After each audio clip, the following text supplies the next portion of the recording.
சாமிக்கு சங்கு ஊதிட்டேன்.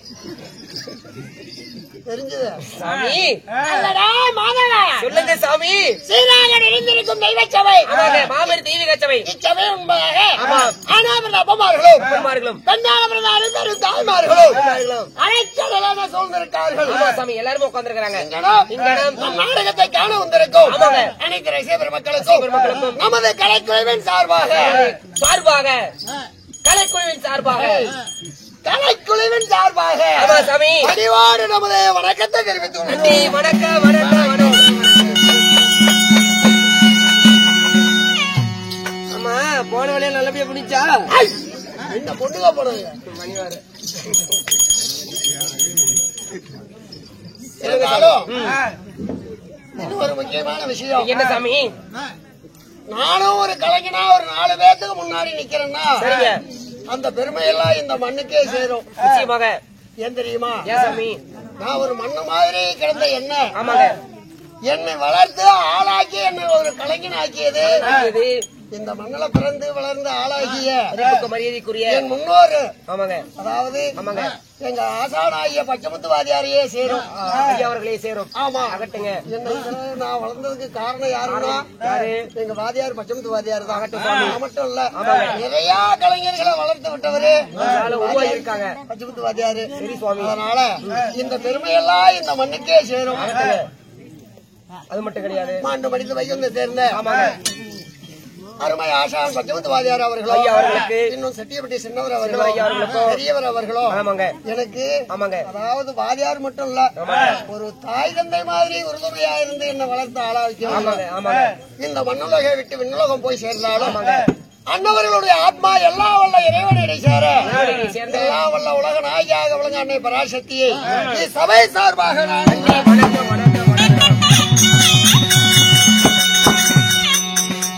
அப்படி இருந்தாலும் இங்குள்ள பெரியாருடைய விருப்பத்திற்காக இன்று நாம் நடத்தக்கூடிய நாடகமோ அதாவது பாரத போர்ல 17வது நாள் சண்டை. 17வது நாள் சண்டை. ஆமா கருணன் மோட்சம். கண்ணன் மோசம். மோசம்லப்பா மோட்சம். கண்ணன் மோட்சம். 17வது நாள் சண்டை. இப்படி சொல்லக்கூடிய நாடகத்தை இங்குள்ள பெரியாருடைய விருப்பத்திற்காக நாம் நடத்தி கொண்டிருக்கோம். இருந்தாலும் இப்படிப்பட்ட நாடகத்துக்கு எதற்காக ஏற்பாடு செய்து கொடுத்திருக்காங்க? இன்னும் ஊர் பொதுமக்கள் காட்டு வரவிலே எழுந்தருள் இருக்கக்கூடிய இந்த புதுமாரியம்மனுக்காக வருடா வருடம் சித்திரையிலேயே நடத்தக்கூடிய நாடகம். நல்ல மழை பெய்யணும்னு நல்ல மழை வர வேண்டி ஊர் பொதுமக்கள் எல்லாம் வருடா வருடம் தொன்று தொட்டு நடத்தக்கூடிய நாடகம் இது. இந்த ஆண்டும் இந்நாடகத்துக்கு ஏற்பாடு செய்திருக்கார்கள்.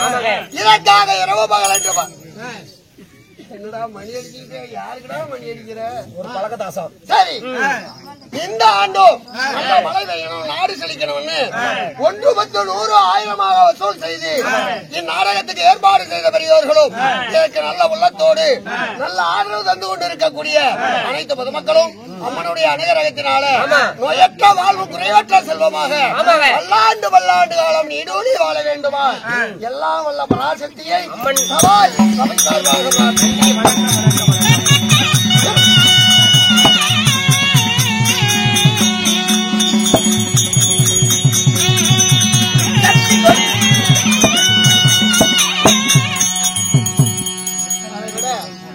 அதாவது ரசிகர்கள் இல்லையே கலைஞர்கள் இல்லை.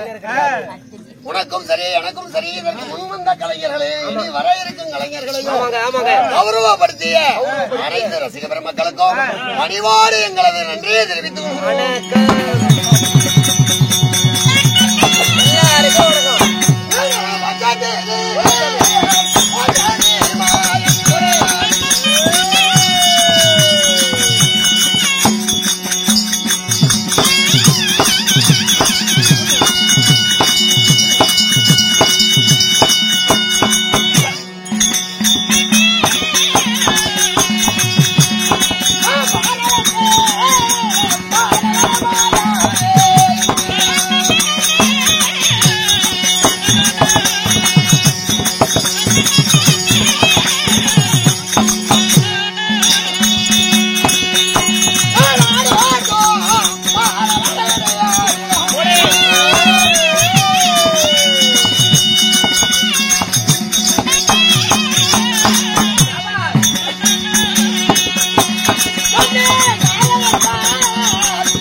வந்தாலும் யார் என்பது தெரியறதா என்ன? இந்த கர்ணன் சண்டையில் நீங்க வந்திருக்கிறீங்களே, நீங்க யாரு?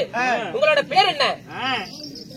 பார்தனிலே 10 அவதாரம், பார்தனிலே 10 அவதாரம், ஜெகந்தனிலே 108 அவதாரம், ஜெகந்தனிலே 108 அவதாரம். அப்படி அவதார புருஷனாகிய ஆமாங்க. என் பெயரோ கண்ணன் என்று அறிந்தாயா என்ன? பெருமாளா?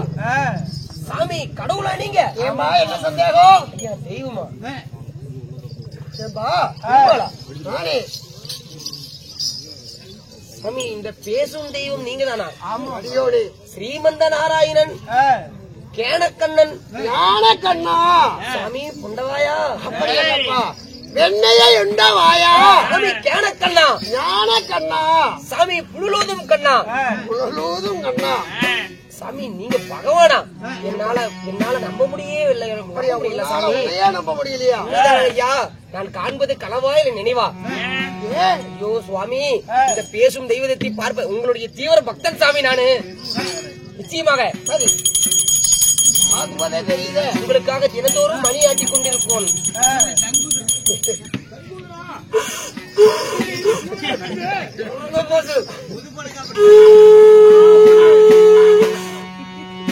தினந்தோறும் அங்க ஒதுக்கிட்டானா? உங்களுக்கு இல்ல சாமி, தினந்தோறும் உங்களை நினைத்து நான் ஊத்திரியம் பண்ணுவது எங்களுடைய வேலை. இது செய்வதே என்னுடைய வேலை. ஆமா சாமி. சரி, கந்துக்காரன் கட்ட 5000 ரூபாய் கடனும் வாங்கிட்டு 7 முளைய கடந்து வந்தங்க. இல்லப்பா, மலை 7 மலையை கடந்து வந்தேன். ஆனா வந்து திருப்பதியில பார்த்த சாமியை பார்க்க முடியலையே.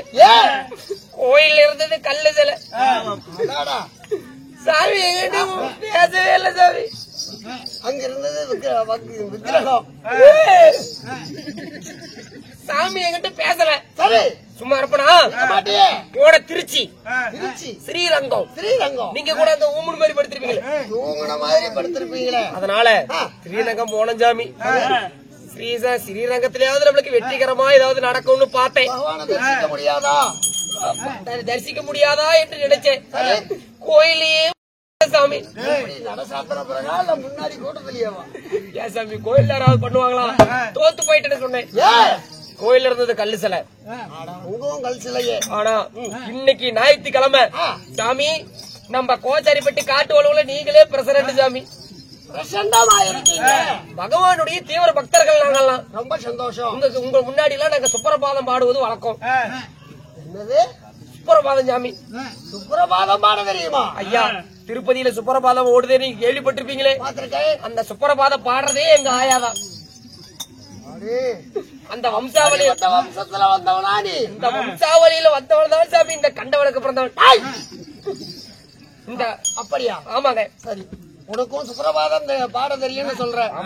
நானும் வானொலியில தான் கேட்டிருக்கேன். ஆமா, நீ கேட்டிருக்க மாட்ட நேர்ல. நேர்ல நான் பார்த்ததில்ல. ஆமா, இன்னைக்குதான் உங்களுக்கு இந்த பாக்கியம். ஏன் முன்னாடி பாடுற பாக்கியம் உனக்கும் கிடைச்சிருக்குது. கண்டிப்பா. இப்படிப்பட்ட ஒரு பக்தனை பார்க்கக்கூடிய சந்தர்ப்பம் எனக்கும் கிட்டி இருக்குது. உண்மைதான். அதனால ஒரே ஒரு தடவை எனக்காக பாடுப்பா. இவ்வளவு ஆசைப்பட்டு இவ்வளவு ஆசைப்பட்டு கேக்குற நீங்க ஏன் முறைக்கிற? இவ்வளவு ஆசைப்பட்டு கேக்குற உங்க முன்னாடி பாடலான்னு ஒரு ஆசைப்படுறேன்.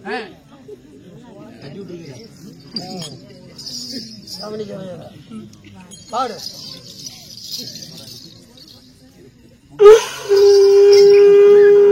சங்கு எடுக்கும் போதே எனக்கு தெரியுமா எதை திட்டத்தோட எடுத்திருக்கிறேன்னு.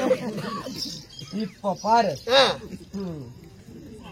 நாம அதாவது இன்னைக்கு எல்லாருமே சுப்பிரபாதத்தை கண்டு ரசிக்க போறாங்க. பயபக்தியோட இருப்பாங்க. ஆனா சாமி எல்லாரையும் ஒரு வீடியோ எடுத்து வச்சுக்க சொல்லுங்க சாமி. ஆமா, நீ சொல்றது சரிதான். வீடியோ எடுத்து, ஏன்னா இங்க சில பேர் இங்க இருப்பாங்க, வீட்டுல இருப்பாங்க. ஏன்னா இந்த பகவானுடைய தரிசனத்தை அவங்களும் வீட்டுல இருந்து பாக்கணுமா இல்லையா? ஏன்னா இங்க இருக்கிறவங்க மட்டும் பார்த்தா போதாது, வீட்டுல இருக்கிறவங்களும் பாக்கணும்னா வீடியோ எடுத்துட்டா வீட்டுல போய் போட்டு பாத்துக்கலாம். ஆமா, நாளைக்கு வீடியோ எடுத்து வச்சுட்டீங்கன்னா நாளைக்கு நீங்க போடும்போது போடுங்க. என்ன சுப்பிரபாதம்? சுப்பிரபாதம் பூஜை போடும் போது போட்டு கேளுங்க. செல்லு வச்சிருக்கிறவங்க எடுத்துங்க தம்பி. ஆமாங்க, கண்ணை எடுத்துங்க. எடுத்தீங்களா தம்பி? எடுத்துட்டியாப்பா? அக்னி புயல அக்னி புயல் தான் எடுக்கிறாரா? நேரம் அக்னி புயலுங்க. புயல் வாங்க, எடுங்க சீக்கிரம். எல்லாம் கோயிலா சொல்லுவாங்களா? எல்லாம் ரெடியா இருக்காங்க. இருக்கிறாங்களா இல்லையா? ரெடியா இருக்கிறீங்களாடா? டேய் எங்கள் ஸ்ரீமந்த நாராயண கோவிந்தா, சீதாரமண கோவிந்தா,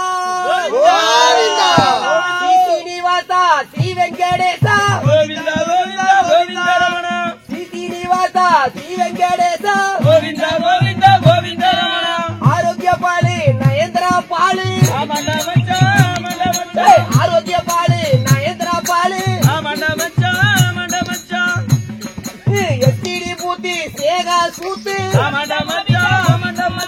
10,000 சம்பளத்துல 5,000 இந்து மொழ இமயமல அவந்த மொழியில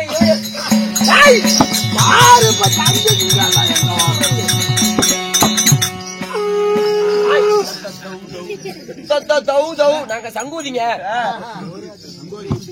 மாதவா அப்படியா கண்ணன் தெரிவித்தார் அல்லவா? இந்த சுப்பிரபாதம் உங்களுக்கு புளித்தி இருந்துச்சா? அப்படித்தான் இருந்தது. கண்ணனாக இருந்தாலும்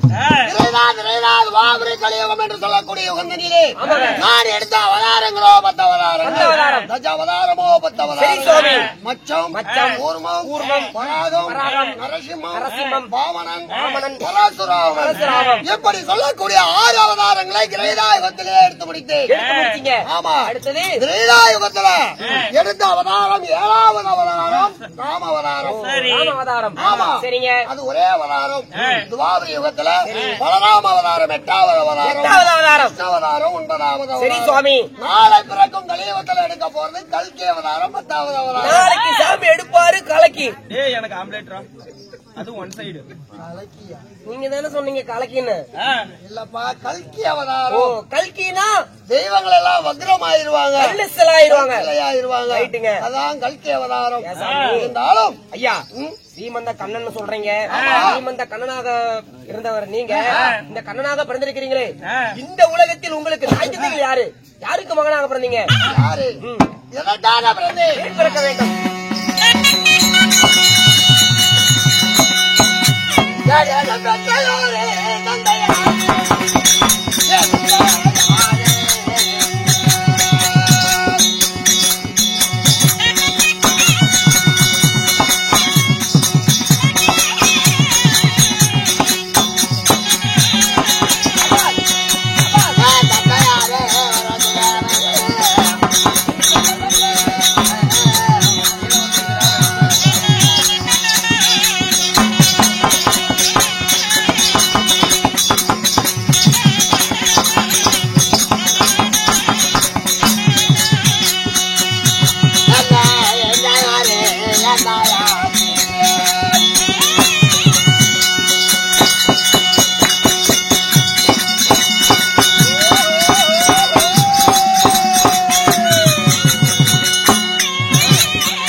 நான் கண்ணனாக பிறந்திருந்தாலும் எனக்கு தந்தையோ வசுதேவன், தந்தையோ வசுதேவன், தாயோ தேவகி ரோகிணி, தாயோ தேவகி ரோகிணி. தாய் எனக்கு நான் 8ஆம் போராக பிறந்தவன்.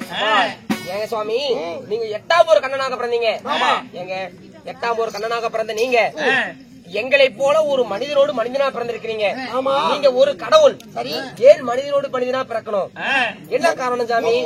ஒருவராக விளங்கக்கூடியனா? ஆமா சாமி, இந்த யுகத்துல இப்படி பிறந்து மானிடரோடு மானிடரா உலாவ, இந்த மனிதனோடு மனிதனா ஏன் இப்படி அலைய திரிஞ்சுக்கிட்டு இருக்கிறீங்க? என்ன காரணம் தெரியுமா?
பூமியினுடைய சுமையுரைப்பக்காக எடுத்த அவதாரமே இந்த கிருஷ்ணவதாரம். ஆமா சரி சுவாமி. பாண்டவர் கௌரவர் இருந்த பிள்ளைகளை வைத்து பரந்த உலகத்துல பெரிய ஒரு யுத்தம் நடத்தணும். சண்டை. ஆமா போர். அப்படி நடந்தால் ஆமா இந்த பூமியினுடைய சுமை குறையும், சிறிதளவு குறையும். ஆமா சரி சுவாமி. இதற்காக வேண்டி ஆமா நான் எடுத்த அவதாரமே இந்த கிருஷ்ணவதாரம். சாமி பூமியோட பாரத்தை குறைக்க போறோம்னு சொல்றீங்க. நீங்க ஒருவர் மட்டும் பிறந்தா எப்படி முடியும்? எப்படி சாமி முடியும்? என்னால் மட்டும் ஒருத்தனால முடியாது. எப்படி குறைப்பீங்க? அதுக்காக தான் நூர்வாசனுடைய மந்திரோபதேசத்தினால ஆமா தேவருடைய அம்சையினால் பாண்டவர்களை பிறக்க செய்தோம். ஐவர்களையும் அதோடு மட்டுமல்ல கௌரவர்கள் 100 பேர். இந்த 100 இவர்களை வைத்து சரிங்க பாலபருவத்துல ஒற்றுமையா இருந்த குருகுலத்து பிள்ளைகளை சிறுக பகை வளரும்படியாக செய்தோம். ஆமா பகை பகடையில போய் முடிந்தது.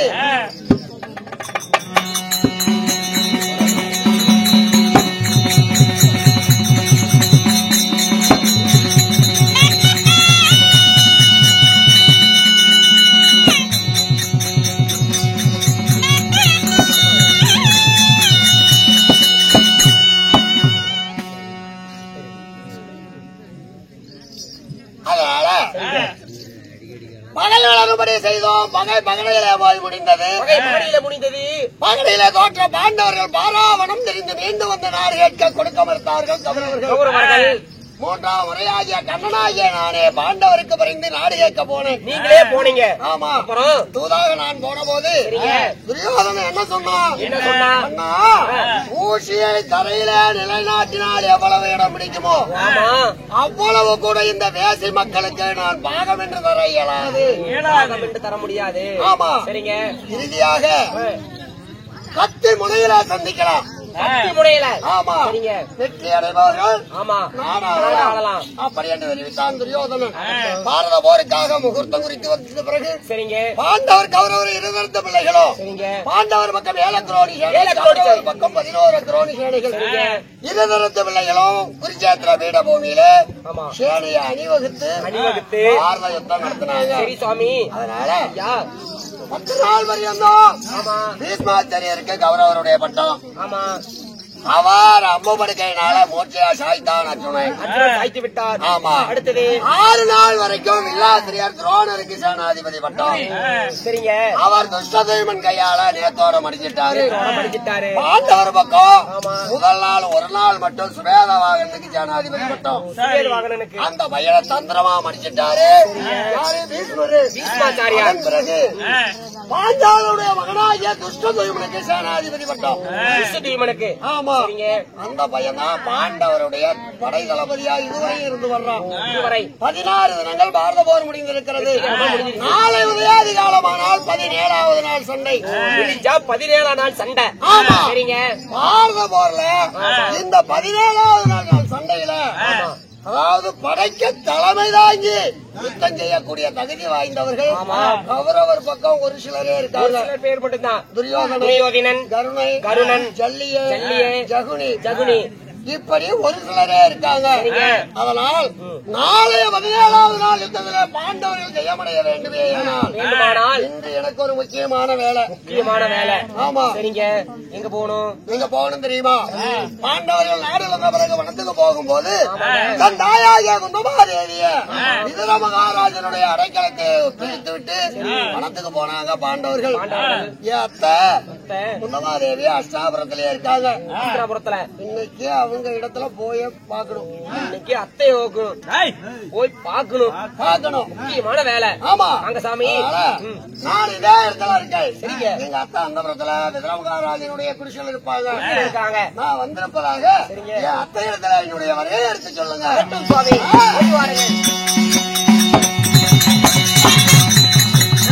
நல்லா வெள்ளுகுடி யாருக்கு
அம்மா தாயி மங்களகரமா வந்திருக்குது அம்மா. மங்களகரம். ஆமா. ஸ்ரீராமனிருக்கும் தெய்வீகமான திருச்சபை. ஆனா என்ன அம்மாளுக்கு மட்டும் கொஞ்சம் கொலாய் பெருசாயிருச்சு. கிளையா இருந்தா நான் யார் என்பதை அறியாமல் இப்படி தகாமல் பேசிக் கொண்டிருக்கிறாய். என்ன பண்ணுவேன்? என்ன பண்ணுவன? கிளையா இருந்தாலும் செம்மையா இருக்கிறாள். கைய உடைச்சு குழாயில சொறி விடுவேன். தாத்தம் போட்டு போட்டு தள்ளி இருப்பான். கொலாய் போ ரத்த சோடுன்னு. அம்மா இருந்த பதிலும் இருக்கீங்களா? எங்கடா விட்டு நோன்ற கொலாய் கிளவினாதாம ரொம்ப பிடிக்கும். ஏண்டா இவ்வளவு நேரமா வயசு பிள்ளைங்க வந்தாங்க, அங்கங்க தொட்ட சரி. ஏடா ஒரு வயசான பொம்பளைங்க கூட வரதுக்கு இல்லையா உன் பக்கத்துல? இல்ல ஐயா அண்ணா வீட்டகம் பேசாத பாட்டியா இருக்கா, ஏனா பொறுமையா பேசு. சரிங்க. நேத்து என்னமோ யாங்கிட்ட சந்தேகம் கேட்டுக்கிட்டு இருந்தல்ல, இப்படி எப்படி இது என்ன எவ்வளவு துணை கேக்குதா இங்கயா இங்கன்னு. அதெல்லாம் பொறுமையா கேட்டு பாட்டியா விவரமா சொல்லுங்க. அம்மா என்னப்பா இப்பதான் கொஞ்சம் யோசனை பண்ணிட்டே இருந்தேன். என்ன வேலை எடுத்து கொடுத்துட்டாங்க. என்னன்னு? ஆமா ஐசாயி போச்சு. ஏதோ பழைய நினைப்பெல்லாம் இருக்குதா இல்ல என்ன? உன்னை எதுவும் பேசக்கூடாதுன்னு பாக்குறேன். இல்லைனா ஏன்னா மத்தாலக்காரர கிளவிக்கிட்டே இருப்பா. இப்ப ஏதாவது பழைய நினைப்பு இருக்குதா? ஏதாண்டியா நினைச்சிட்டு சொல்ல. சொல்றேன், உன்னை எதுவும் பேசக்கூடாதுன்னு நினைக்கிறேன். ஏன்னா நீ என் மார்பால் குடித்து வளர்ந்தவன் அல்லவா தாயே. இப்பயும் கிடைக்குமா? இன்னும் பால் மனம் மாறாமையே இன்னும் அங்கேயே நோட்டமாக்குறான். அங்கேயேதான் இருக்கிறோம். ஆமா போதும் கேட்டதுக்கு சொல்லுதா பழைய நினைப்பு இருக்குதா? ஆயா நான் கேட்டதுக்கு மட்டும் பதில் சொல்லு. என்ன ஏதோ எதுக்கு இப்படி பயப்படுற? உன்னை பார்த்தாவே எனக்கு பயமா இருக்குது. பக்கத்துல வா. ஆமா ஏதோ பழைய நினைப்பு இருக்குதா இல்ல ஏதாவது பண்றியா? பிடிக்குது ஏதோ பழைய நினைப்பு ஏதாவது வீடியோ ஓடுதா? ஆமா இல்லைல அப்படி அண்ணா என்னன்னா பதிலா வர மாட்டேங்குது. ஒரே நினைப்பு இல்ல, ஒரே பழைய நினைப்பு இல்ல. அண்ணா போனா போது கூட கேட்கல போது எங்க பக்கத்து வீட்டுக்கார கிழமைக்கு ஒரே ஒரு தலை புயல வாங்கிட்டு வா, விடிகிற வரைக்கும் எல்லாத்தையும் சொல்லி விடுவா. என்ன சொல்ற? ஒரு தலை புயல வாங்கிட்டு வா. 5 ரூபா தானே? 5 ரூபா தான். ஆமாடா கண்ணு, நீ சொல்ல கொள்ளினா சொல்லுமோ என்னமோ கேட்டு தெரிஞ்சுக்கலாம்னா ஏதாவது தெரிஞ்சுக்கலாம். என்னமோ இல்ல குறைஞ்சு கிடக்குது. கண்ணு காத்த உள்ள விட்டுக்கான ஏதாவது பண்ணிட்டான். கேட்டு தெரிஞ்சுக்கிற விஷயமாடா கண்ணு இது. பழைய நினைப்புன்னா அதான். ஏன்டா கைய கொண்டு வந்து நெஞ்சிலே வச்சுக்கிற? பேராண்டியா நினைச்சு சொல்லு. பேராண்டினா பாட்டி நெஞ்சல தான் கை வச்சு பேசுவியா? பேராண்டியா நினைச்சு சொல்ல. அது தாண்டா கண்ணு, எனக்கு எந்த நினைப்பும் இல்ல, எல்லாம் போயிருச்சு.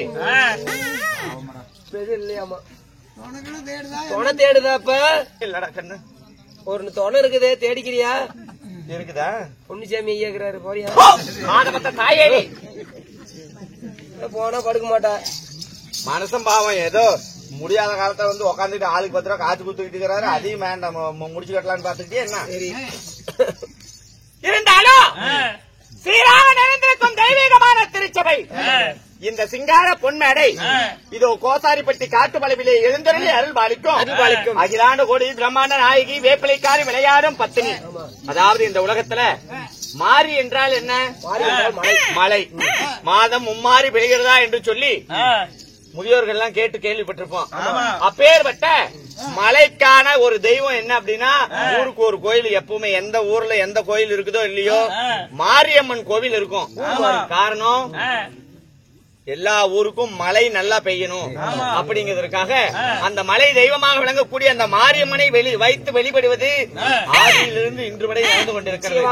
அப்பேற்பட்ட இந்த புது மாரியம்மனுக்காக மழை வர வேண்டும் என்று சொல்லி நாடு செழித்து நல்ல மழை பெய்ய வேண்டும், ஊரு செழித்து உத்தமழை பெய்ய வேண்டும் என்ற காரணத்தினால் ஊர் பொதுமக்கள் அனைவரு பேரிலும் ஒன்று சேர்ந்து இந்த சிங்கார சதநாட்டியத்தினை ஏற்பாடு செய்து கொடுத்திருக்கிறாங்க இல்லையா? இருந்தபொழுதிலும் இந்த சிங்கார பொன்மடையில் இன்று நமக்காக ஏற்பாடு செய்து கொடுத்திருக்கும் நாடகம் ஸ்ரீ மகாபாரதம். என்ன? ஸ்ரீ மகாபாரதம் கர்ணன் சண்டை. ஸ்ரீ மகாபாரதம் கர்ணன் முக்தி மோட்சம். ஆமா, யுத்தகாண்டத்தின் ஒரு பகுதியாக விளங்கக்கூடிய, அதாவது மகாபாரதத்தில் எத்தனையோ பருவங்கள் இருந்தாலும் கர்ண மகாராஜருக்கென்றே ஒரு தனி பருவம் இருக்கிறது. அப்படி என்றால் அவருக்கு எவ்வளவு பெருமை இருக்க வேண்டும், எவ்வளவு பெயரையும் புகழையும் சேர்த்து வைத்திருந்தா அந்த கர்ண மகாராஜனுக்கு என்று தனியான ஒரு பருவம் எழுதியிருப்பாங்க. அப்பேற்பட்ட கருண பருவம் கர்ணன் முக்தி மோட்சம் என்று சொல்லக்கூடிய நாடகத்தினில் தர்பாராக நான் வந்திருக்கேன். யாரு? நான் யார்? உங்களோட பெயர் வதனிக்கிறேன். எதற்காக வந்தீங்க?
அப்படி இருந்த போதிலும் இந்த கண்ணன் சண்டை, இந்த கண்ணன் சண்டை நாடகத்தில் நீங்க வந்திருக்கிறீங்களே, நீங்க யார்? உங்களுடைய பெயர் என்னங்க? அந்தரங்க மாதர்கள் எல்லாம் மெச்சில சுந்தர வதன ரூபியாக விளங்கக்கூடிய மச்ச விழி அழகி மிச்சமே இல்லாத ரூபியாக விளங்கி வரக்கூடிய எனது பெயர்தான் அம்மன் குந்தாதேவி. அம்மன் குந்தாதேவி உண்மைதான். ஏங்க குந்தாதேவின்னு சொல்றீங்க, குந்தாதேவியாக இருந்தாலும் உங்களுக்கு கல்யாணம் ஆமாம்மா. யார கல்யாணம் பண்ணீங்க? அதுக்கு முன்னாடி எதுவும் இல்லையா? மறந்து போயிட்டேன். எப்படி? நான் எவ்விதம் பிறந்தேன்? அம்மம்மா, நான் பிறந்ததோர் எப்படி எப்படி பிறந்த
அப்படி உங்களோட வீரோ அம்மன் குந்தாதேவி. உண்மைதான். அம்மன் குந்தாதேவியை பெற்றெடுத்த தாய் தந்தையர் யாரு? நான் எவ்விதம் பிறந்தேன்? உங்களுடைய பிறப்பின் ரகசியம் எப்படி?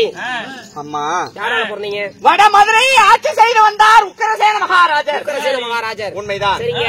அப்பேற்பட்ட உக்கிரசேன மகாராஜருக்கு தலைமை தளபதியாக விளங்கியவர் சூரசேனர். சூரசேனர். அந்த சூரனானவர் மாரிசி என்று சொல்லக்கூடிய பெண்ணை மணந்து விருதை முதலான 4 பெண் குழந்தைகளையும் வசுதேவர் முதலான 10 ஆண் மக்களையும் ஈண்டெடுத்தார்கள். சரி. இப்படி ஈண்டெடுத்த வேளையில அம்மம்மா மன்னர், அதாவது தளபதியாகிய அந்த சூரனாகப்பட்டவர், அவருக்கு நெருங்கிய நண்பர் யாரு?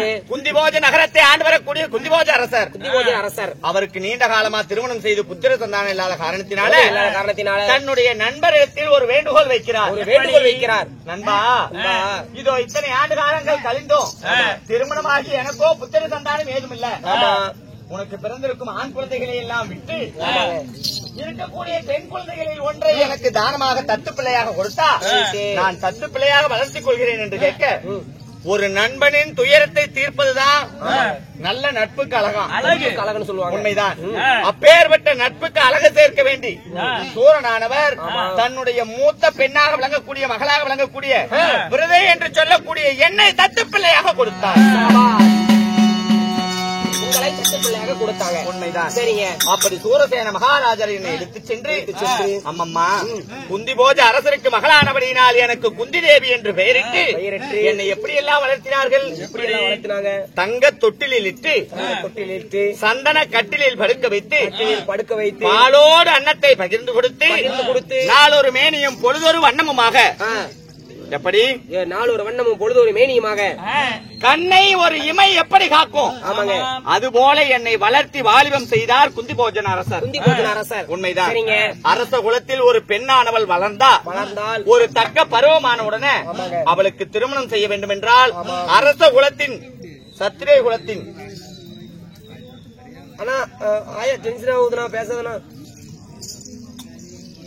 சத்திரிய குலத்தின் மரபுப்படி ஒரு பெண்ணானவள் பிறந்தா அந்த அரச குலத்தானவள் சுயமரம் அந்த நாட்டிலே உண்டு செய்து அவளுக்கு உரிய கணவனை அவளே தேர்ந்தெடுத்துக் கொள்ளலாம் என்பது நியதி.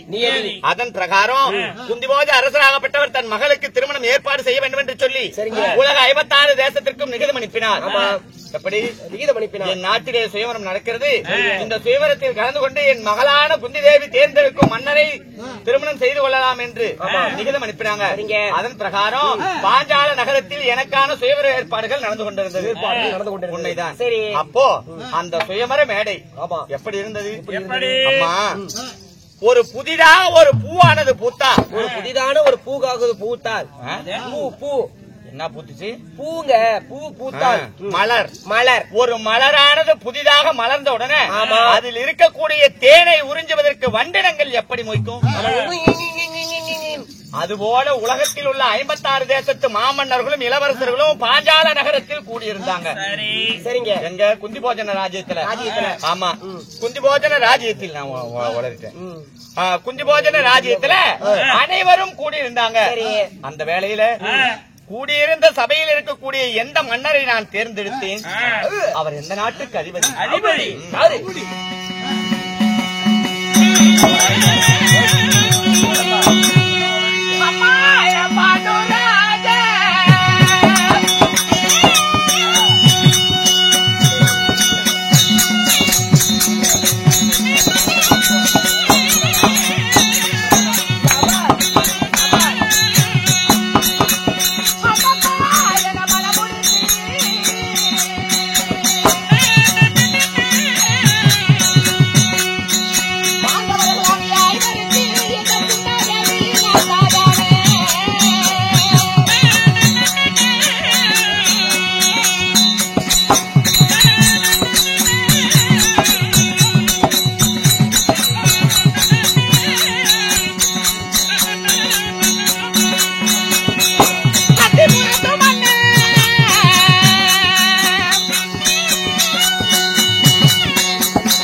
அதாவது அப்படி ராஜராஜர்கள் சூழ்ந்திருந்த சபையில நான் யாரை திருமணம் செய்தேன்?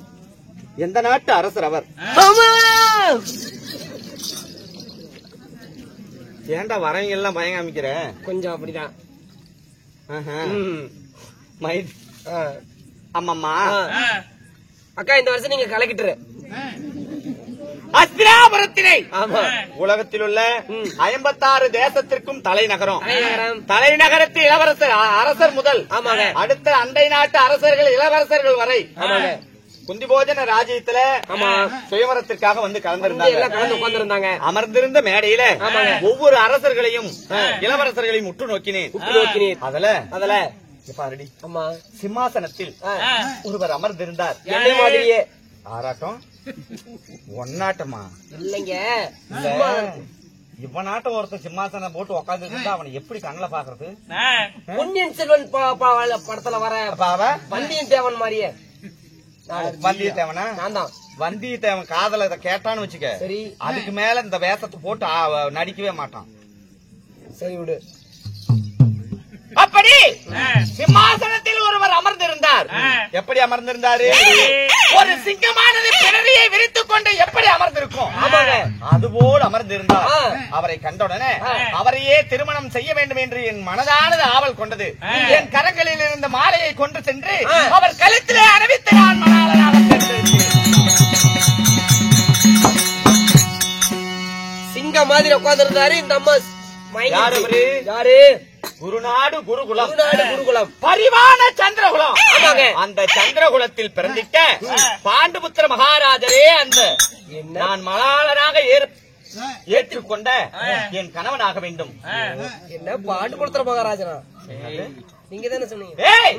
பாண்டுபுத்திரர் உண்மைதான். அப்படி பாண்டு மகாராஜரை நான் திருமணம் செய்து அதே வேளையில அந்த சூழ்ந்திருந்த சபையில் இருந்து மத்திய தேசாதிபதியாக விளங்கக்கூடிய சல்லி பூபதியானவர் எழுந்து நின்றார். உண்மைதான். அமர்ந்திருந்து ராஜசபையை பார்த்து கேட்டார். அமர்ந்திருக்கும் ராஜராஜர்களே, இதோ என் உடன் பிறந்த தங்கையாக விளங்கக்கூடிய மந்திராதேவி இந்த பாண்டுபுத்திர மகாராஜருக்கு திருமணம் செய்து வைக்க வேண்டும் என்று சொல்லி ஆவலோடு வளர்த்தி வந்தோம். ஆனா குந்தி தேவியானவள் எப்படி? குந்தி தேவியானவள் இன்று மலாளனாக தேர்ந்தெடுத்துக் கொண்டாள். இதே சுயமர மேடையில என்னுடைய தங்கையாகிய மந்திராதேவியும் பாண்டுபுத்திர மகாராஜர் மணக்க வேண்டும் என்று வேண்டுகோள் விடுத்தார். இரண்டாவதாக உண்மைதான். சரிங்க. அந்த வேண்டுகோளினை ஏற்று அதாவது ஒரு நாட்டுக்கு அரசராக இருக்கக்கூடியவர் சில பெண்களை திருமணம் செய்து கொள்ளலாம். சரிங்க. இது அரச நியதி. அரசனுடைய நிதிப்படி எத்தனை பெண்களை வேண்டுமானாலும் திருமணம் செய்து கொள்ளலாம். ஒரு அரசர் எத்தனை பெண்களாலும் திருமணம் செய்யலாம். அந்த நியதிக்கு ஏற்ப என் கணவராகிய பாண்டுபுத்திர மகாராஜர் என்னுடைய அனுமதியின் பேர்ல சல்லிய பூபதியின் தங்கையாக விளங்கக்கூடிய மந்திரா அதாவது மத்திய தேசத்து இளவரசி ஆகிய மந்திராதேவியை மறுமணம் செய்தார். மறு திருமணம். சரிங்க. அப்படி இருவருக்கும் அதே சுயமர மேடையில திருமணம் செய்து அஸ்தினாபுரம் அழைத்துச் சென்று சில ஆண்டு காலங்கள் நாங்கள் எல்லாம் சுகமாக வாழ்ந்து வந்தோம். அப்படி வாழ்ந்து வந்த வேளையில ஒரு நாள் ஒரு தினத்தில் நாட்டு மக்களின் குறையை தீர்க்க வேண்டும் என்று சொல்லி என் கணவராகிய பாண்டுபுத்திர மகாராஜர் வேட்டைக்கு புறப்பட்டார். கானகம் வேட்டைக்கு புறப்பட்டார். உண்மைதான். அப்போ என் தங்கையாகிய மந்திராதேவி கேட்டா, சுவாமி இதோ திருமணம் செய்து இத்தனை ஆண்டு காலங்கள் ஆகியும் குழந்தை செல்வங்களும் நமக்கென்று இல்ல, குழந்தைங்களே கிடையாது. உண்மை. சரிங்க. நீங்களும் இப்ப வனாந்தரத்திற்கு காட்டுக்கு போறீங்க. இந்த பெண்கள் நாங்க தனிமையில் அரண்மனையிலிருந்து என்ன செய்ய போறோம்? எங்களையும் உடன் அழைத்து சென்றா நீங்கள் வனத்திலே வேட்டையாட பேரிலே அமர்ந்த அந்த வன புதுமைகளை எல்லாம் நாங்களும் கண்டு ரசிப்போமே என்று மந்திராதேவியானவள் கேட்க மனைவிகளின் வார்த்தையை தட்டாத என் கணவராகிய பாண்டுபுத்திர மகாராஜர் என்னையும் என் தங்கையாகிய மந்திராதேவியையும் தேரிலே அமர வைத்து ஒவ்வொரு வனமாக அவர் வேட்டையாட நாங்கள் எல்லாம் அதாவது வன புதுமைகளை ரசித்துக் கொண்டு சென்றோம். அப்போ இறுதியாக சிறுங்கி வனத்தினை சென்றடைந்தோம்.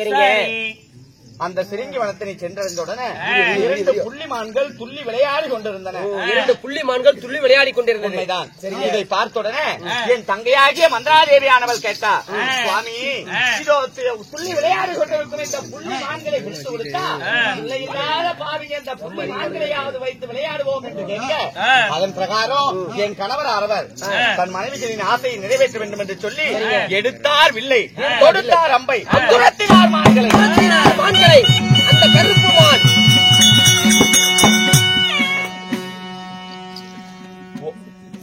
புறம் துரத்தி பார்த்தார். கைக்கு அகப்படாத காரணத்தினால அந்த மானை நாம் உச்சப்படுத்தியாவது நமக்கு அதாவது நம்முடைய மனைவிமார்களுக்கு பிடித்து தர வேண்டும் என்று சொல்லி கொடுத்த அம்பினை அந்த மான்கள் மீது எய்தாராம். மறுபடியும் அந்த மான்கள் இரண்டும் புணர்ச்சியாகி கொண்டிருந்தன. சரி, உணர்ச்சி என்றால் அதாவது கட்டி உணர்ச்சி ஆகி உடலுறவு கொள்வது. என்ன குடலுறவுனாங்களா?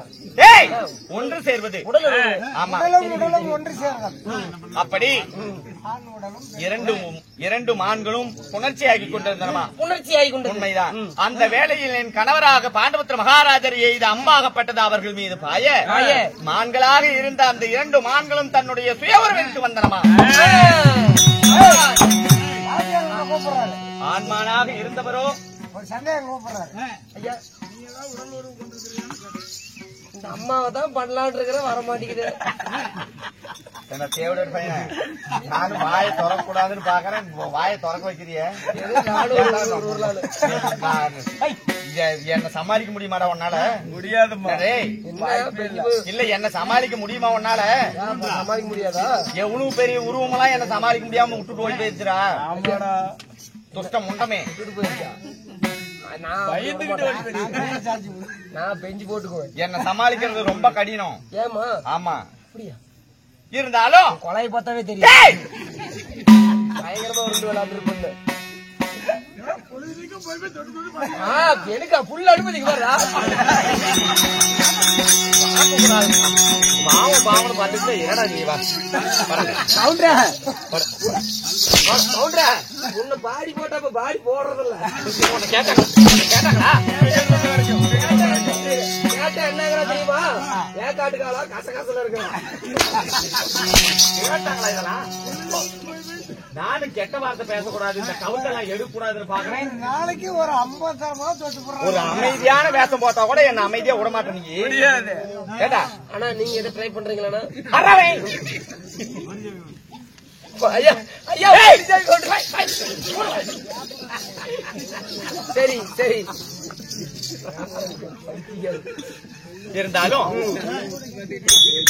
அப்போ அந்த மான்கள் மீது அன்பெய்தார் அல்லவா என்னுடைய கணவர். அந்த மான்கள் ஆகப்பட்டது அம்பு, அதாவது அம்பு பட்ட உடனே தன்னுடைய சுய உருவை கொண்டன. சுய உருவம். ஆமா, ஆண்மானாக இருந்தது அமுதகந்தி மகாமுனிவர், பெண்மானாக இருந்ததோ அவருடைய மனைவியாகிய குருபத்தினி தேவியார். இருவரும் அதாவது சுயரூபம் கொண்டு, அதே பாண்டபுத்திர மகாராஜா, முன்பின் உனக்கும் எனக்கும் பகை ஏதாவது இருக்கிறதா? நீயோ ஒரு நாடாளும் அரசன், ஒரு காட்டிற்கு வேட்டையாட வந்தா வேட்டையின் தர்மப்படி, ஒரு அரச நீதிப்படி புணர்ச்சியாகி கொண்டிருக்கும் விலங்கினங்கள் மீது அம்பெய்ய கூடாது என்பது சத்திரிய தர்மம். அந்த சத்திரிய தர்மத்தினை மறந்தாயா மதிகெட்டவனே? எப்படி நாங்கள் புணர்ச்சியாகி கொண்டிருக்கும் பொழுது எங்கள் மீது அம்பெய்தாயோ, அதுபோல் உன் தேவிமார்களை கட்டிச் சேர்ந்தால் அக்கணமே உனக்கு மரணம் என்று சபித்தார்.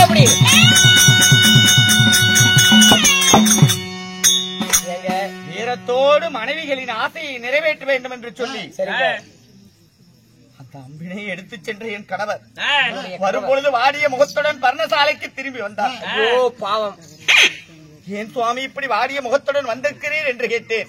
அங்கு நடந்தவைகளை அனைத்தையும் எனக்கு எடுத்துரைத்தார். சரி சுவாமி, இதோ நீங்கள் இதை கண்டு ஒன்றும் பயப்பட வேண்டாம். ஆமா, இதோ சாபம் நேர்ந்து விட்டது. சரிங்க. ஆனா நாம் மூவரும் ஒருவருக்கு ஒருவர் உடலுறவு கொண்டால் அல்லவா உங்களுக்கு மரணம் ஏற்படும். அதனால நாங்க மனைவிமார்கள் 2 பேரும் உங்களுக்கு குழந்தையாகவும், எங்கள் இருவருக்கும் தாங்கள் குழந்தையாகவும் நம் வாழ்நாள் முழுவதும் வாழ்ந்து விடலாம் என்று ஆறுதல் கூறினேன். அப்போ ஒரு நாட்டு அரசன் குழந்தை பெறுவதற்கு தகுதி இல்லாதவனாக போய்விட்டா, ஒருவேளை குழந்தை வேணும்னா என்ன பண்ணணும்? உடலுறவில் ஈடுபட வேண்டும், புணர்ச்சி ஆக வேண்டும். ஆனால் புணர்ச்சி ஆனால் அவருக்கு மரணம் என்று சாபம் கிடைத்து விட்டது. அதனால நான் இனிமேல் அரசாள்வதற்கு தகுதியில்லை என்று சொல்லி தன்னுடைய அரசு பரிபாலனம் அனைத்தையும் உடன் வந்த அமைச்சர்களிடம் கொடுத்தனுப்பினார் அஸ்தினாபுரம். எப்படி? அஸ்தினாபுரம் கொடுத்தனுப்பி ஒரு முனிவர்களை போன்று துறவிகளை போன்று கானகத்திலேயே நாங்கள் மூவரும் காலம் கழித்தோம். அப்போ அதாவது அஷ்ட ரிஷிகள் எங்கள் பர்ணசாலை வழியாக கைலங்கிரி நோக்கி சென்றார்கள். அப்போ என் கணவராகப்பட்டவர் தான் செய்த தவறை எப்படியாவது கைலங்கிரிநாதரிடத்தில் சொல்லி அவரிடத்தில் மன்றாடி இந்த தவறில் இருந்து விடுபட வேண்டும், சாபத்தில் இருந்து விடுபட வேண்டும் என்று சொல்லி அவருடன் கைலங்கிரி போலாம் என்று அவர்களுடனே பேச்சு கொடுத்து புறப்பட்டார். கைலங்கிரி மலை அடிவாரம் சென்றார்கள். அந்த மலை அடிவாரத்தில் சென்றவுடனே அஷ்ட ரிஷிகளும் கூறினார்களாம், ஐயா பாண்டுபுத்திரரே, இதோ பிள்ளை இல்லாதவர்களுக்கு புண்ணிய லோகத்தில் இடமில்லை. இந்த கைலங்கிரியோ ஒரு புண்ணிய லோகம். இதில் நீ கால் வைத்தா இன்னும் பெருத்த பாவத்தை சம்பாதிக்க நேரிடும். அதனால் வந்த வழியை திரும்பி சென்று விடு என்று சொல்ல மீண்டும் திரும்பி வந்தார். வாடிய முகத்தோட நடந்தவர்களை எடுத்துரைத்தார். அப்போ என் மனதிலே பட்டதை அவருக்கு, என் கணவருக்கு எடுத்துரைத்தேன். சுவாமி, சிறு வயதில் நான் துர்வாச மகாமுனிவருக்கு செய்த பணிவிடையின் காரணமாக எனக்கோ துர்வாச மகாமுனிவர் குழந்தைகளை பெறக்கூடிய மந்திரங்களை உபதேசித்திருக்கிறார். அந்த மந்திரங்களை பயன்படுத்தினா நமக்கு புத்திர சந்தானம் உண்டாக வேண்டும்.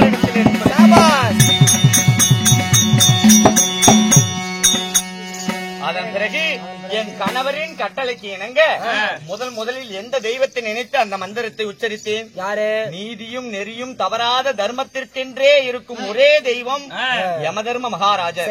அப்பேற்பட்ட யமதர்ம மகாராஜரை நினைத்து நான் முதல் முறை மந்திரத்தை உச்சரிக்க யமதர்ம மகாராஜரின், அதாவது தெய்வமாகிய யமதர்மனின் அம்சத்தினால எனக்கு யுதிஷ்டன் என்று சொல்லக்கூடிய தர்மம் தான் முதல். இரண்டாவதாக பிறக்கக்கூடிய குழந்தை வீர தெய்வமாக இருக்க வேண்டும் என்று சொல்லி வாயு பகவானை நினைத்து மந்திரத்தினை உச்சரிக்க வாயு பகவானின் அம்சையினால் எனக்கு இரண்டாவது குழந்தையாக பீமசேனன் பிறந்தார். 33 கோடி தேவர்களுக்கும் அதிபதியாக விளங்கக்கூடிய இந்திர பகவானை நினைத்து மறுமுறை நான் ஓராண்டு காலங்கள் கழித்து அவரை நினைத்து மந்திரத்தினை உச்சரிக்க இந்திர பகவானின் அம்சையினால் எனக்கு ஆணழகன் அர்ஜுனன் பிறந்தான். உண்மைதான். அப்போ என் தங்கையாகிய மந்திராதேவிக்கு மனதிலே ஏக்கம். ஒரு கணவருக்கு 2 தேவிமார்கள் இருந்தா ஒருத்திக்கு குழந்தை இருந்து மறுத்திக்கு மற்ற மனைவிக்கு குழந்தை இல்லன்னா அவ மனசு எவ்வளவு ஏக்கப்படும். அப்போ அக்கா, என்னதான் இருந்தாலும் உன் வயிற்றில் பிறந்த குழந்தைகள் என்னை அம்மா என்று அழைக்காது, என்னை சித்தி சிற்றனை என்றுதான் அழைக்கும். அதனால உங்ககிட்ட இருக்கிற மந்திரத்தினை எனக்கும் உபதேசம் செஞ்சீங்கன்னா அந்த மந்திரத்தை பயன்படுத்தி நானும் பிள்ளை பேர் பெறுகிறேன் என்று மந்திராதேவியானவள் என்னிடத்தில் கேட்டார். உண்மைதான். என் தங்கையாகிய மந்திராதேவிக்கு அந்த மந்திரத்தினை நான் உபதேசம் செய்தேன். தங்கையாகிய மந்திராதேவி அஸ்வினி தேவர்களை நினைத்து அந்த மந்திரத்தினை உச்சரிக்க நகுல சகாதேவன் தன்னை பிறந்ததாக பிறந்தார்.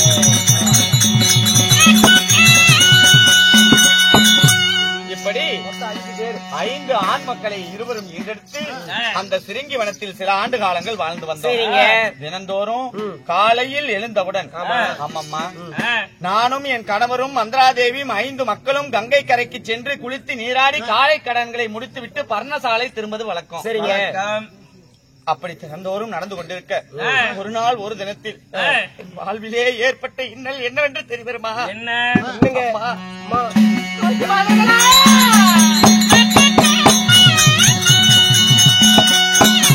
ஐயோ மாமுனிவே,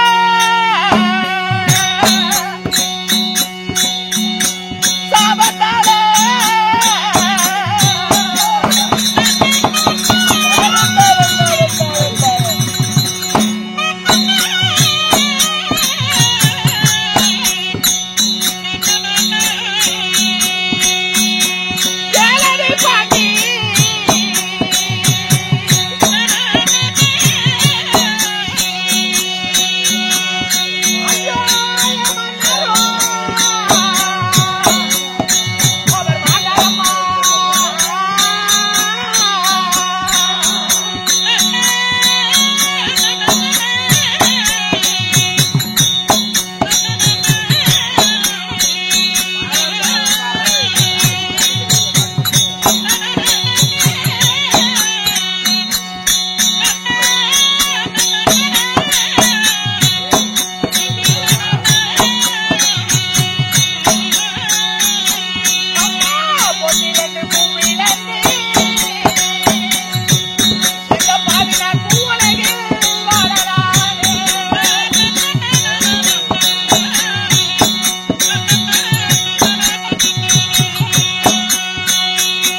காலை கடனை முடிப்பதற்கு செல்வதை போலவே ஒரு நாள் ஒரு தினத்தில் அனைவரும் கங்கை கரை சென்றோம். முதலில் என் கணவராகிய பாண்டபுத்திர மகாராஜர் காலை கடன்களை எல்லாம் முடித்து கங்கையில் நீராடி கதிரோனை வணங்கி பர்ணசாலை சென்றார். பர்ணசாலை. அவர் பின்னே என் தங்கையாகிய மந்திராதேவியும் சென்றார் பர்ணசாலை. சரிங்க. ஒரு பெண்ணை ஈரப்புடவையுடன் பார்த்தால் ஒரு ஆணுக்கு எப்படி இடி தோன்றும்? நல்ல தோணுங்க. அப்படி ஈரப்புடவையோடு என் தங்கையாகிய மந்திராதேவி கண்ணில் கண்டுடனே ஈரப்புடவையில கணவராகிய பாண்டபுத்திர மகாராஜருக்கு அமுதகந்தி மகாமுனிவர் கொடுத்த சாபம் மறந்து காமம் தலைக்கேறி அக்கடமே கட்டி சேர்ந்து மனிதர்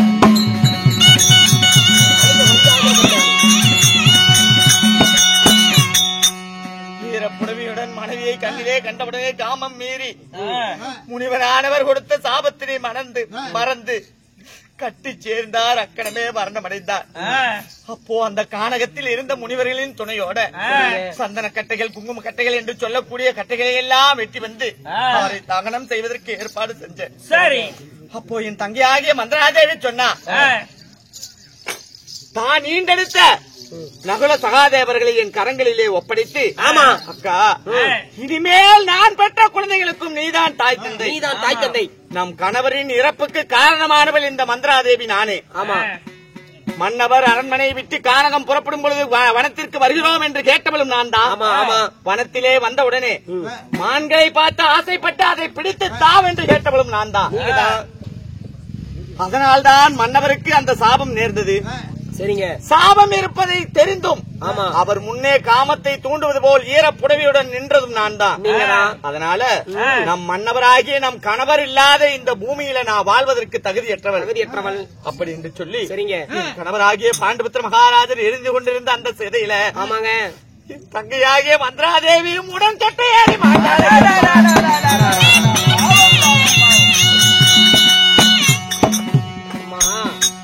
இப்படி இருவரையும் நான் இழந்து மக்களாகிய ஐவர் பஞ்ச பாண்டவர்களையும் அருகிலே இருந்த அந்த முனிவர்களின் துணையோட அழைத்துக் கொண்டு சென்றேன் ஹஸ்தினாபுரம். அம்மா, அங்கே எனக்கு ஒரு சந்தேகம். என்ன? அதாவது உங்களுடைய கணவராகப்பட்டவர் அமுதகந்தி மகாமுனிவர் சாபத்தினால காமம் தலைக்கேறி சேர்ந்து விட்டார். சேர்ந்த உடனே தலை சுக்குநூறா வெடித்து மாண்டு மணிந்து விட்டார்னு சொல்றீங்க. அவர் நீங்கள் சந்தன கட்டை குங்கும கட்டை போட்டு எரிச்ச அப்படின்னு சொல்றீங்க. அதாவது உங்கள் மற்றொரு மனைவி தங்கை அதாவது மந்திராதேவி உடன்கட்டை ஏகினார்னு சொல்றீங்களே, அவங்களும் செத்துட்டாங்க. உண்மைதானப்பா? அவங்க இருவரும் இறந்த பிறகு நீங்களும் மருந்து குடித்து செத்துருக்கலாமே, ஏமா உசுரோடு இருக்கிறீங்க? நீங்களும் நீ கேட்கும் கேள்விகள் அனைத்தும் வாஸ்தவம் தான். செத்து தொலைஞ்சிருக்கலாமே, ஏன் இருக்கிறோம்?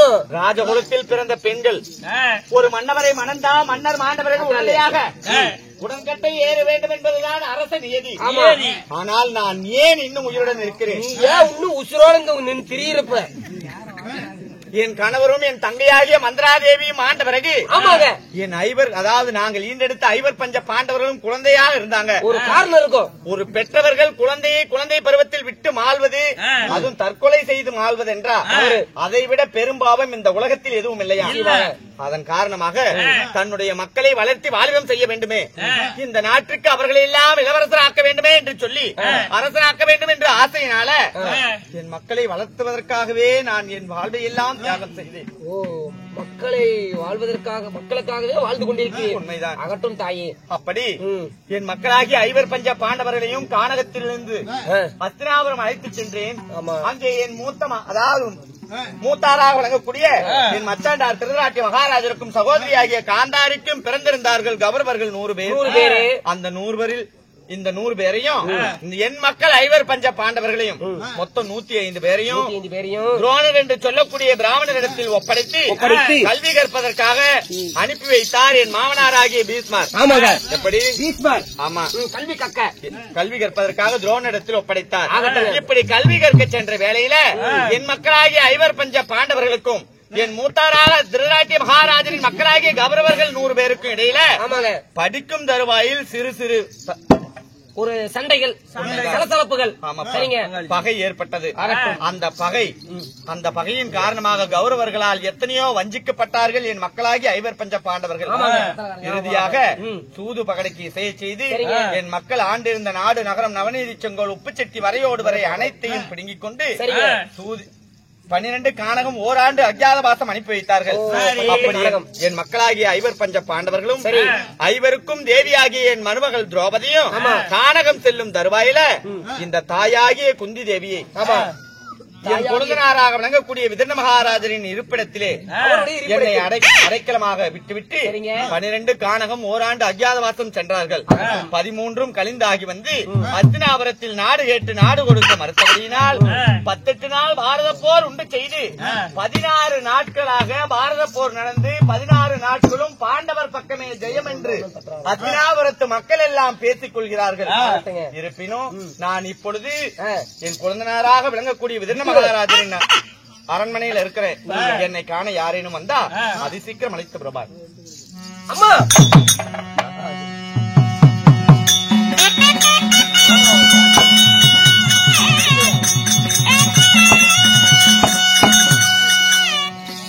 எதுக்கு இப்படி உட்காந்து தூங்குவா? நான் மயக்க முடிக்க வந்துருவேன்.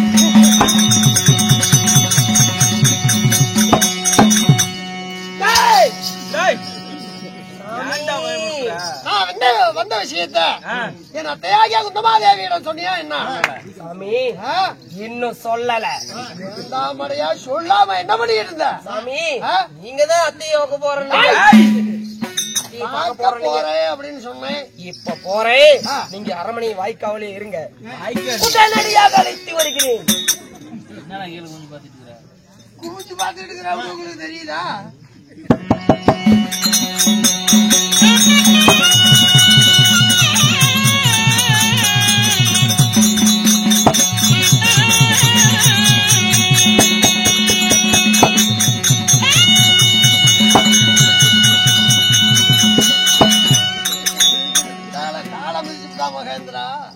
தெரியாம பட்டுருச்சு. தெரியாம ஒரு நிமிஷம் இருங்க. நான் உடனே அலையா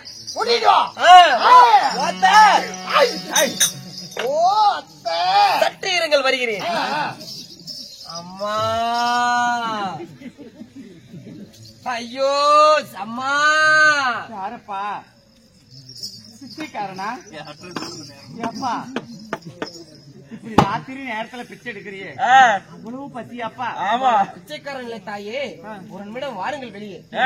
அதாவது ஸ்ரீமந்த கண்ணனாகப்பட்டவர் உங்களை காண்பதற்காக வந்திருக்கிறார். கண்ணன் மகன் கண்ணன் வந்திருக்கிறான். ஆமாங்க, என்னை காண்பதற்காக? ஆமாங்க. வாயிலில் நிறுத்தி வைத்தாயா? வாயில உள்ள வரதான் வந்தாரு. தரத்தரன்னு புடிச்சு கட்டி வச்சிருக்கேன். எங்கடா கட்டி வச்சுக்கிறேன்? அங்க முன்னாடிதான் துஷ்டனே இருக்கிற போமா.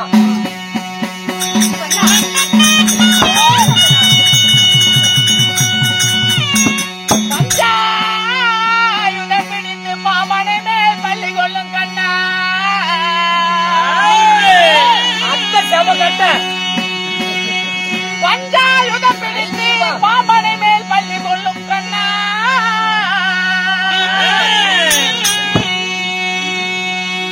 நஞ்சாக வந்த முட்டை என் மைந்தனுக்கு மைத்துணரே,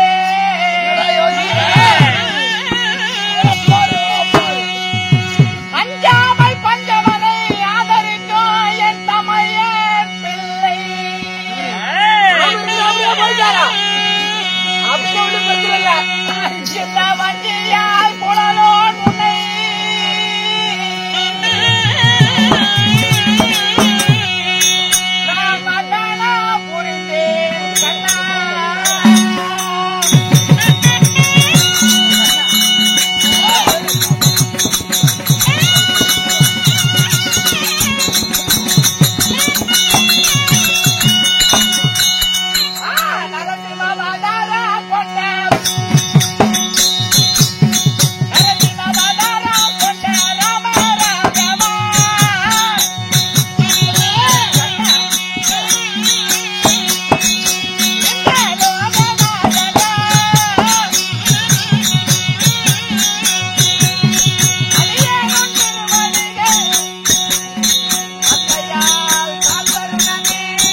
பாதங்களுக்கு அத்தையாகிய குந்தாதேவியின் அநேகம் கோடி வந்தன. என்னை விட எவ்வளவோ வயதில முதியவர் நீங்க. உண்மைதான். பாதத்தை பணிவது முறையல்ல கண்ணா. என்னதான் நான் வயதிலே மூத்தவனாக இருந்தாலும், நீ என் அண்ணன் மகனாகவே இருந்தாலும், இந்த உலகத்தை கட்டி காக்கும் கடவுள் என்பதை இந்த அகிலமே அறியும். அதனால உன் திவ்ய பொற்பாதத்தை நான் தொட்டு வணங்குவதுதான் உச்சிதமாகும். என்ன இருந்தாலும் எனக்கு நீங்க அத்தை, நான் மருமகன். ஆகட்டும் கண்ணா. இருந்த பொழுதிலும் என் பாதத்தை பணிதபடியா சந்தோஷத்தோடு வல்லாண்டு வல்லாண்டு கால வாழ்ந்திருப்பாய். ஆகட்டும் கண்ணா. இருந்த பொழுதிலும் அத்தை, இதோ என் மக்களாகிய பாண்டவர்கள் அந்த கௌரவர்களால் வஞ்சிக்கப்பட்டு 12 கானகம் ஓராண்டு அஜ்ஞாதவாசம் முடித்து நாடு கேட்டு நாடு கொடுக்க மறுத்தபடியினால் நீயே பாதசாரதியாக அஸ்தினாபுரம் வந்தாய். பாரத போரும் உண்டு செய்தேன். உண்மைதான். 16 தினங்களா பாரத போரும் முடிந்தது. போரும் முடிந்து கொண்டிருக்க பாண்டவர்களே ஜெயம் ஜெயம் என்று அஸ்தினாபுரத்து மக்கள் எல்லாம் பேசவும் காதில் கேட்கிறேன். இருந்தாலும் இந்நேர வேளையில என்னை காண்பதற்காக இப்படி வந்திருக்கிறே கண்ணா. அங்கு பாரத போர்க்களத்துல கண்ணா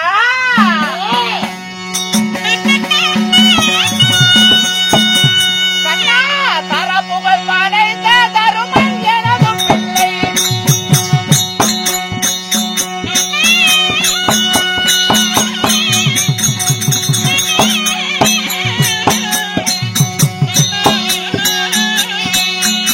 கமல கண்ணா கண்ணா யமுன தர்மனு நலந்தானா யமுன தர்மனு நலந்தானா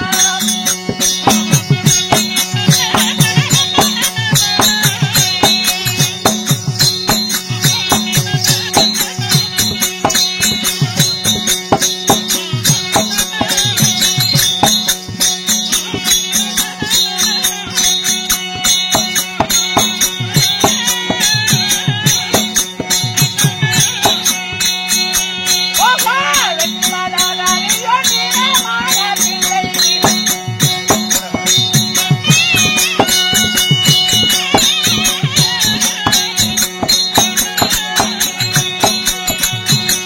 ஓபர கண்ணா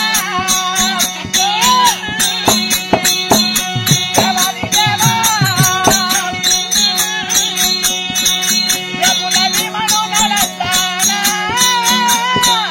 யமுன விமனு நலந்தானா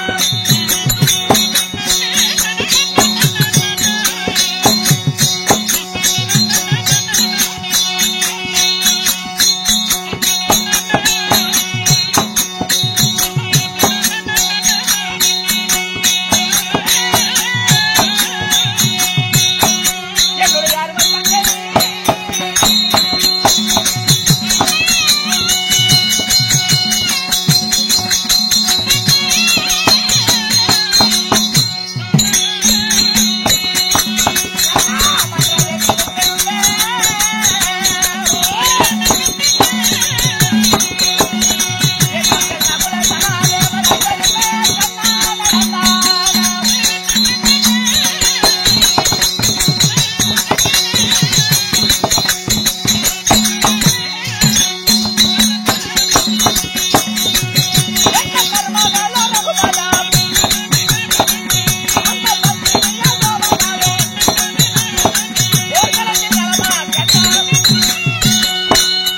கண்ணா.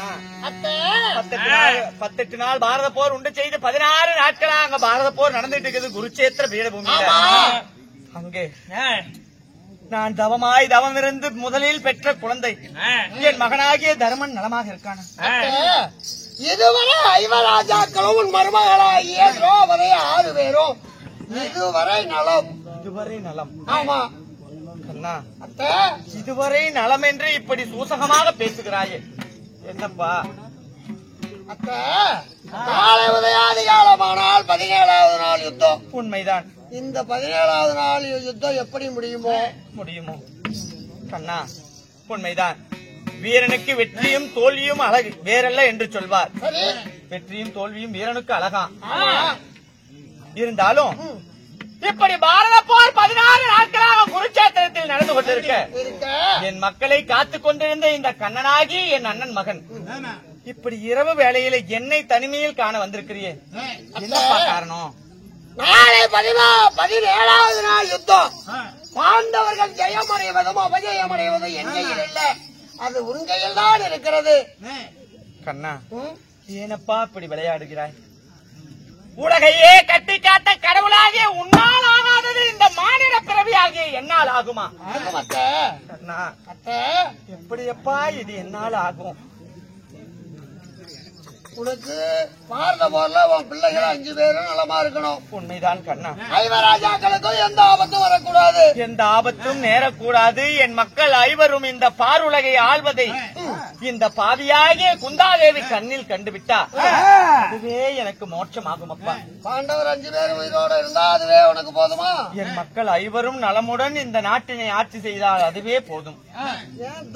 என்னப்பா அடிக்கு 1000 தடவையா மக்கள் ஐவர்களும் நலமா இருந்தா போதும் போதுங்கிறியே? ஆமா, அந்த ஒண்ணு கண்ணா, எனக்கு இருப்பதோ மக்கள் ஆண் மக்கள் ஐவர். ஆமா, அந்த ஒண்ணு என்று இறுதியாக ஒண்ணு கேட்கிறாயே, அது யாரப்பா? அத்தை, நீ எதை வேணாலும் யாருகிட்ட வேணாலும் மறைக்கலாம், ஆனா எங்கிட்ட மறைக்க முடியாது. என்னப்பா சொல்ற? அத்தை, நீ சிறுவயதாக இருக்கும் போது தூர்வாசனுக்கு பணிவிடை செய்த போது தூர்வாச மகரிஷி உனக்கு எத்தனை மந்திரோபதேசம் சொல்லி கொடுத்தாரு? 5 மந்திரங்கள். 5 மந்திரம்.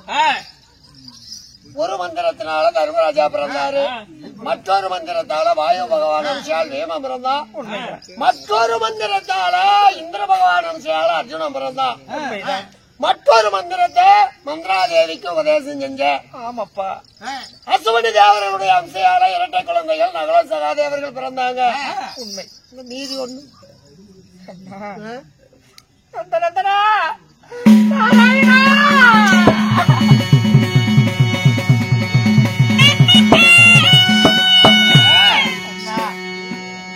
இதுவரை இந்த விஷயத்தை உன் தகப்பனாரும் அறிந்ததில்லை, என் தந்தையும் அறிந்ததில்லை. தோழியாகிய உடனிருந்தால் சுசீலை, அவள் ஒருவளே இந்த விஷயத்தை அறிந்தவள். அவளும் இப்பொழுது இவ்வுலகில் உயிருடன் இல்லையே, இதெல்லாம் நீ எப்படி எப்பா அறிந்தாய்? கல்லு கீழே வந்துதான் ஆகணும். கர்மல, எங்க அத்தை எப்படிப்பட்ட கைகாரி தெரியுமா? கல்யாணம் ஆகிறதுக்கு முன்னவே ஒரு பிள்ளைய பெற்றவன். கிளவி கூறி ஒண்ணு பார்த்தவ. கல்யாணம் ஆவறதுக்கு முன்னாடியே கண்ணா, இதோ அப்பொழுது நான் அந்த மகனை என்ன ஆச்சு? அந்த மகனை ஈண்டெடுத்து ஆமா, அந்த மகனை நினைத்து இன்றளவும் நான் அழுது புலம்பிக் கொண்டிருக்கிறேன். ஆனா எப்பொழுதோ நடந்த அந்த குழந்தையை நான் ஆற்றோடு விட்டுட்டேன். ஆத்தல விட்டுட்டியா? ஆகாத குழந்தையை நான் ஆத்தல விட்டனேன். உலகார சண்டாளி. அந்த குழந்தைய பத்தி இப்ப ஏப்பா பேசுற? அன்னைக்கு வேலை பருவமா இருந்த போது ஒரு குழந்தைய பெற்றெடுத்து அதை ஆத்தல விட்டுட்ட. அந்த குழந்தை அன்னைக்கே செத்து போச்சு. அத பத்தி இன்னைக்கு ஏன் கேக்குறங்கிறியா? அந்த குழந்தை இன்னும் சாகல, உயிரோடுதான் இருக்கான். உயிரோடு இருக்கிறானா? ஆமா. அந்த குழந்தை இன்னும் மரணமடையவில்லையா?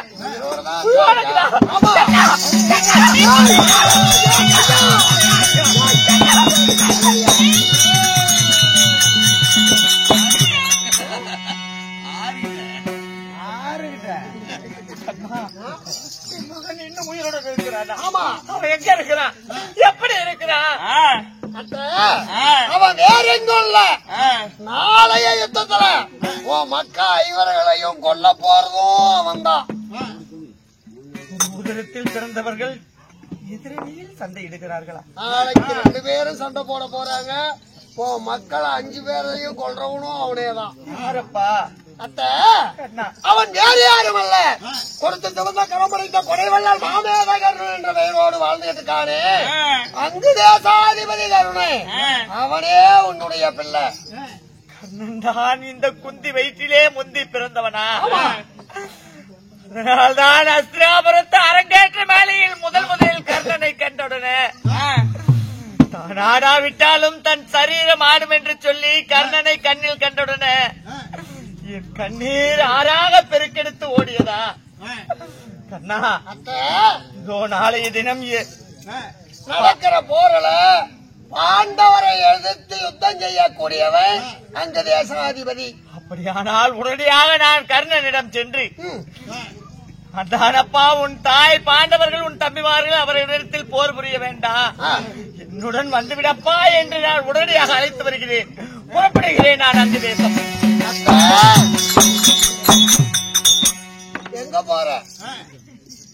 அவலசனம் பிடிச்சவனே ஏண்டா கண்ணா, இத்தனை நாளா என் மகனை ஈண்டெடுத்து ஆத்துல விட்டேன், செத்துப்பான்னு இருந்தேன்.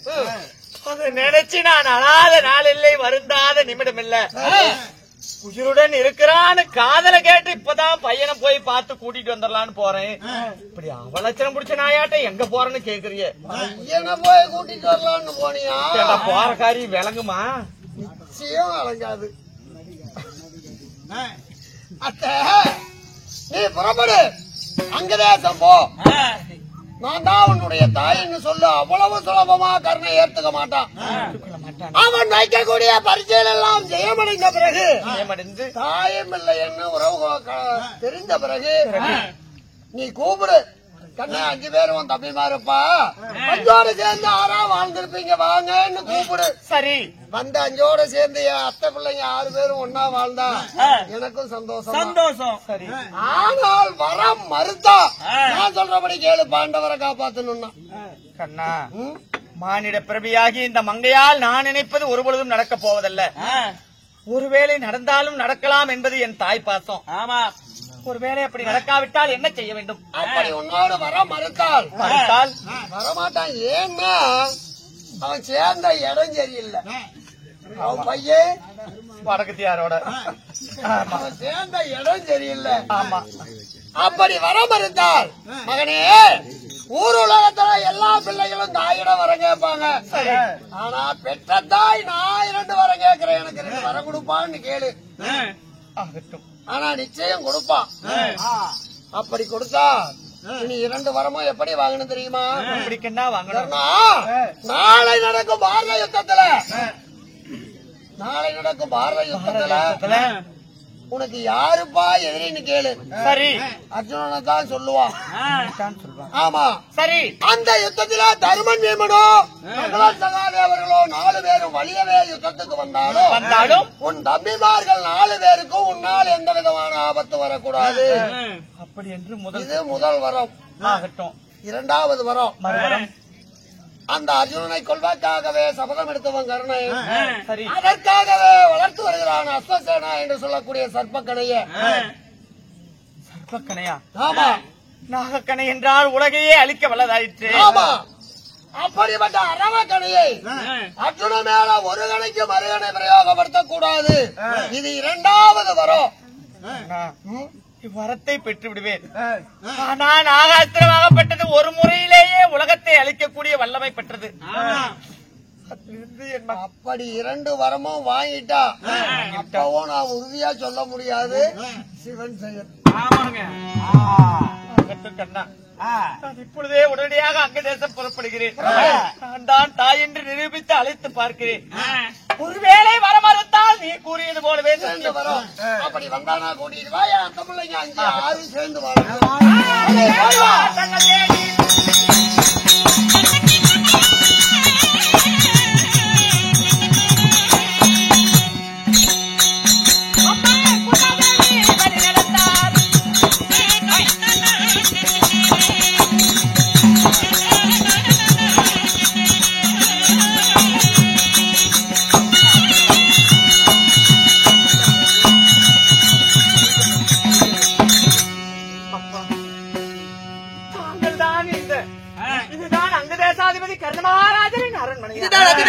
கோட்டை என்ன?